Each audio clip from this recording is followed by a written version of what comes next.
I'm pleased to be welcomed by one of the best prospects in baseball, the Boston Red Sox, Jeter Downs. And Peter, I think the last time you and I spoke was in Dayton, Ohio during your first full season. So it's good to catch up with you again. And that was a while ago. Yeah, a couple lifetimes ago, it probably seems like for you. Let's start with the sort of the biggest news for you is that you were recently added to the taxi squad, or added to the 60-man player pool, however you want to phrase it, for the Boston Red Sox. How exciting was that for you to, that the Red Sox, thought enough of you that they wanted you to, at the very least, be included in this group that's going to get some work in, and with the possibility opening the door of, well, if there's a need in Boston, maybe, you're now on a group that could help out. Yeah, no, first of all, I'd like to thank God for this opportunity, and it's a huge blessing, and it's honestly just a blessing just being able to be out here and instead of being at home. Like, you can, especially me being from Miami right now, it's kind of tough down there. You can't really do much, can't really leave. City's kind of shutting down again and stuff with all the cases, so it's really satisfying just being out here and actually being able to go out to the field, work every day. And we all took it for granted before, and now look with all this going on, like it's something that you gotta, like, now you have to, when you're here, you gotta make the most out of it, because at the end of the day, we never know again when something like this might happen and everything might shut down again. So it's definitely fun, and it's a great opportunity. So happy being out here. Yeah, that's not even something that I even really considered. You were able to go from a state where, the cases are about as high as anywhere, to an area of the country that probably has handled this pandemic about as well as anybody. Do you get to breathe a little bit of not a sigh of relief, because you still have to be careful, obviously, but is that like I didn't even think about that bonus part of it. Are you happy, that you can now maybe just go and focus more on baseball, knowing you're going to an area that has been relatively, I don't want to say COVID free, but it's been handled pretty well in New England overall. No, 100%.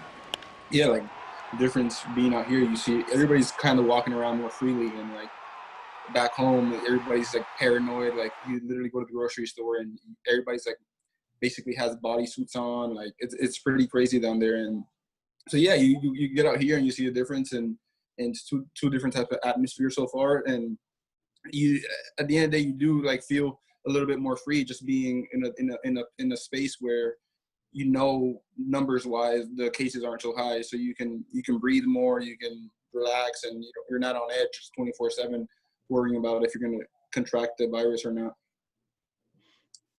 All right, let's focus mostly on baseball. I'm glad we got that part out of the way. But, take me through. I mean, this has obviously been an unprecedented spring and summer for everybody. But, you join the Red Sox organization in the offseason. You go to big league camp. You get to show what you can do. You're getting to know the organization, and then everything shuts down. It's hard enough to get to know a new organization over the course of a regular spring training. Like, how much was that abbreviated for you, just in terms of comfort level and knowing, like, the other people in your organization? Oh, 100%. Like, when things got shut down again, I was just starting to get comfortable with people, and we were there for probably like a month and a half or so, a couple of weeks. So yeah, you're starting to meet everybody, like get used to them, familiar faces, remember names, because Jesus, that's the hardest part, remembering all the names and stuff.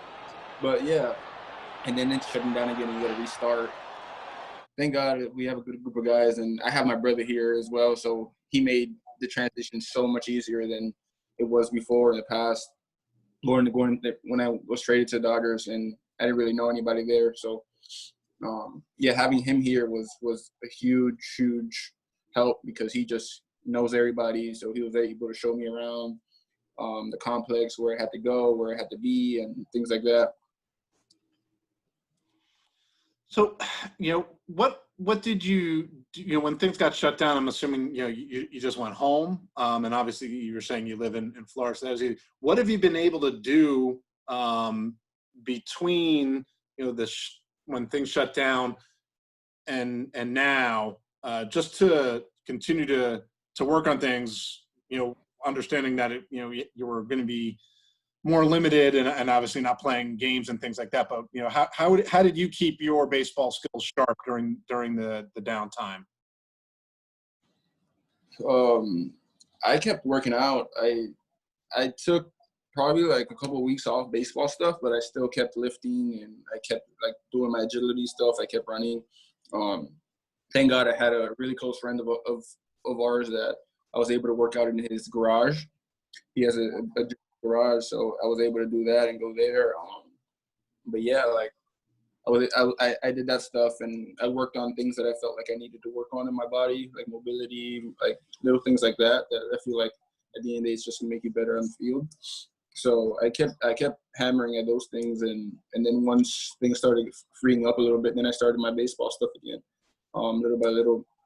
But yeah, it was definitely tough just because really I only had his garage and stuff to work at because everything else around me was shut down, all the parks, everything.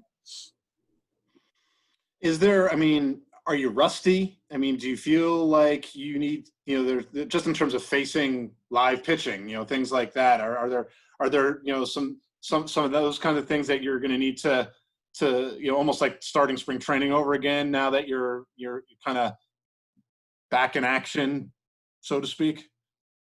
Yeah, I wouldn't say rusty because I feel like I kept myself in pretty good shape and stuff like that. But obviously, like the baseball aspect of it, seeing 100-mile-an-hour fastball, seeing curveball, seeing those things, we're gonna have to get used to that again. So I feel like just facing live pitching, that's the only way you're gonna get back adjusted and where you need to be. But for the most part, I feel like I'm in a really good place right now from where I was in spring training. So I like where I'm at. I wanted to ask you, you mentioned having your brother there, and I remember reading you saying how like surreal it seemed that, you're there warming up with him in spring training, wearing the same uniform. I mean, I would imagine that's something that, when you're kids, you dreamed about and talked about maybe someday this will happen, but it seemed so you know, like a dream. And here it is happening. Uh, have you gotten more used to the fact that you guys are part of the same organization? I know, again, it got abbreviated, but you're still members of the greater Red Sox nation. And how much fun were you able to have with it, during the time that you were in spring training and even since then? We train together every day and stuff. So, and then going to the Red Sox and putting on the same uniform, playing catch together, working out together, doing all that stuff. It's things that you dream about as a kid, but it's pretty far fetched. So you're not really actually thinking that it's gonna happen. But it's crazy how things works. And we were playing a scrimmage one time. It's a funny story. We were playing a scrimmage one time. He came up to hit. It was like inter squad between. And I was at short. I was screaming easy out. It was just little fun things like that it's just really enjoyable that you can do and stuff. And then he hits one off the wall. So he kind of made me eat my word, but still. But yeah, it's things like that that makes it so fun and cool, especially for my parents that they've been traveling with us day in and day out with our dreams. So definitely a blessing. That's an older brother's job to make younger brother eat his words, I think, right? That worked out according to script, I think. Um, what are you most looking forward to during this time now? And we'll go with the assumption that you're going to end up sort of in Rhode Island for the duration. I think lots of not great things would have to happen in the big league roster for you to probably get that first shot now, although crazier things in baseball have happened. But like, what are you looking forward to the most in terms of what you can get out of this time you're going to have in Rhode Island? Just overall consistency, I would say, in every part of my game. I'm going to be here practicing for the most part, and we're going to be scrimmaging and stuff like that. So it's a lot of one-on-one time to work on, especially with like a small groups now with all this going on. A lot of one-on-one time with coaches and stuff to just work on things. So defensively, hitting, base running, like I feel like everything can get better. So it's definitely one of those things where I'm looking forward to it. Just so it's an improving aspect that you never know what can happen, and I want to be ready if that call comes. I don't want to be caught up on my heel. I was just here not prepared and stuff. So it's definitely one of those things that I am looking forward to, and it's just fun being out here. Like that's the main part. I love and enjoy every single second of it. Yeah, I mean, you were kind of poised to move up to the upper levels for the first time, Double A. Obviously, this doesn't replace that, but do you think that this, because the pool of players that's going to be there with you is a high level of player who played at advanced levels, maybe some guys, a bunch of guys who are older than you are. Do you think that will help sort of shorten the curve of the time that you miss, where normally you would have been playing in the Eastern League this year? I mean, I believe so. I think everybody here within those scrimmages, within like individual work and stuff, everybody's here is competing at the end of the day, just because anything might happen and you got to be ready. So I feel like the competition level is going to be pretty good here, just because everybody wants to get better because they want to be ready if that call comes. So definitely, there's a lot of older guys here. Pretty sure I might be one of the youngest, but it's still baseball at the end of the day. So it's still, in my opinion, it's great to be around all these older guys because they have more experience than I do. So I can just pick at them and learn things that I haven't learned before, and just compete on it. That's the name of the game. I mean, and that's something you get to do when you're in big league camp. I was curious, just in terms of being able to be around a guy like Xander Bogaerts, who, is a quote unquote veteran, but still a younger guy, probably remembers what it was like when he was in your shoes in terms of one of the best prospects in the game. How much were you able to sort of learn from him and pick his brain when you were in Fort Myers together? Yeah, Xander's amazing. He's really open. He's a really cool guy. He was one of the first guys to come up to me and introduce himself to me. So it was pretty cool. And that's for all the guys here. They're all open and they welcome me with open arms. They made the transition so much easier. But yeah, just catching ground balls with Xander, hitting the cage with Xander, hitting with all these guys, fielding with all these guys. Like, you see how they go about their business, and it inspires you and makes you want to work harder, shows you how to work at the end of the day, because I've only been in this game for I was drafted in 17, so maybe 2.5, 3 years. And they've been doing it for so much longer, so they know what they're doing. They've been through it all so far, so it's cool just to watch them. So you're able to grow. Last question for you, and you haven't really gotten to experience. You probably saw some of it in Fort Myers, but Red Sox Nation, of course, is about as we'll use the word intense fan base, just in terms of their love for all things Red Sox. You're right now kind of in the belly of the beast in New England. It won't be the same as if you'd been even playing in Portland in front of crowds and things like that. But what sense have you been able to get for just how much Red Sox Nation loves their Red Sox from the big leagues all the way down to the guys in A-ball?